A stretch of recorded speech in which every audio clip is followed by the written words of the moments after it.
Oh, I remember a bishop, one of the first female bishops, that Pentecostal bishops that was ordained in Nigeria. I don't want to mention the name. I was close to that woman. She used to do crusades in places that are overtaken by witchcraft. And there was this woman that was part of our intercessory team, a prophet. The evangelist came that night and said, if you are a witch, come and fight us in the night. I know the evangelist went to boast, and he was the first to sleep. Hey, if you are here, 12 midnight, come and meet us. He went to sleep. And indeed, 12 midnight, the witches gathered.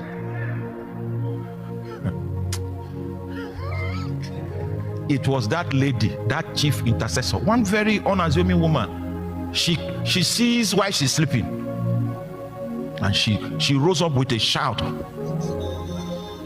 It was that shout that triggered prayer, and that prayer continued for 3 hours. It was that prayer that defeated.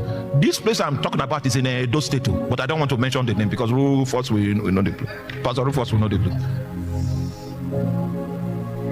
That was how the witches were subdued in that place, and the place opened to the gospel. It was that crusade, not just the crusade, that woman.